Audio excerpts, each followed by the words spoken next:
Assalamu alaikum. Unit number 18, Buddhism and Early Kingdoms. We are going to study how Buddhism started, who is the founder of Buddhism, how did it spread, what are the teachings of Buddhism, and how many dynasties came under Buddhism. First of all, we wanted to know who is the founder of Buddhism.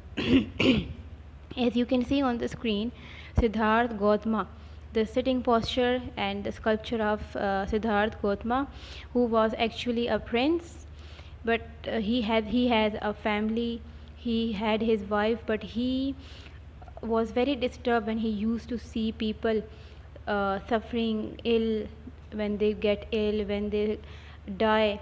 He was very disturbed by the sufferings of the people, so he gave up his life of being a prince, and he wandered across his kingdoms and gave up all the worldly goods. At last he realized the people suffer because of ignorance and greed. At last he found the reason for the ignorance, for the sufferings of the people, and it was ignorance and greed. So for the rest of his life he traveled and preached his fourfold noble truths. The fourfold noble truths are: first is life has inevitable suffering. Life is continuously in the form of sorrows and suffering. We will all suffer. There is a cause to our suffering. Then in the second point he realized that these all sufferings are not by their themselves. There is a cause behind every suffering. There is an end to suffering. Then he found very good point that sufferings could be ended. The fourth is the end to the suffering is contained in the eightfold path. Then at the last point he gave the conclusion, he gave a remedy for all the sufferings of human beings in an eightfold path. Now we would study what is eightfold path. First of all is right view. If someone should know the truth. The right to view means that you should have a positive opinion, you should have a positive thought in your mind for everything. Right intention, this is of the same, like your mind should be free of evil. You should have a positive attitude towards everybody. Right speech, whenever you speak, it should not hurt other. Right action, your work should be done for the good of the people. Right livelihood means respect life. Right effort, resist evil. Right effort means you should struggle to avoid being involved in bad things. Right concentration means practice meditation so that your mind should be free of negative thoughts. Right mindfulness, this is all about control your thoughts. This is the eightfold path of Gautama. Okay, then we have a kind of symbol you can see on the screen. This is karma.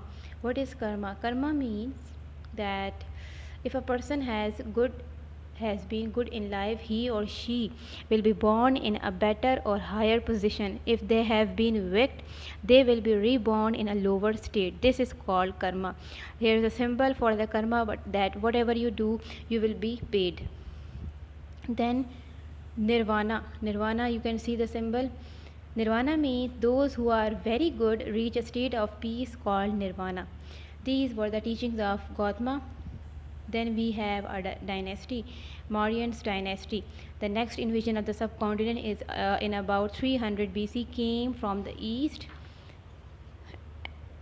The powerful kingdom of Mauryan emperor was based in what is now modern state of Bihar. Mauryans conquered all of the northern India, Pakistan and Afghanistan, and eventually took the whole of the subcontinent except the southern tip.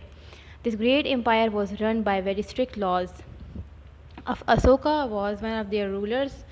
You can see on the pictures who was Ashoka. The most important Mauryan emperor and certainly one of the greatest was Ashoka. Or you can say Ashoka.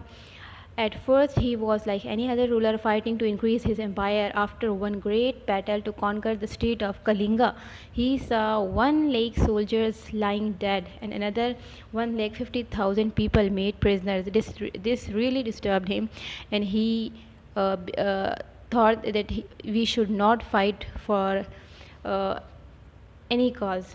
He became a Buddhist and ruled for the benefit of all the people. Then, after this, he put some reforms, Asoka reforms.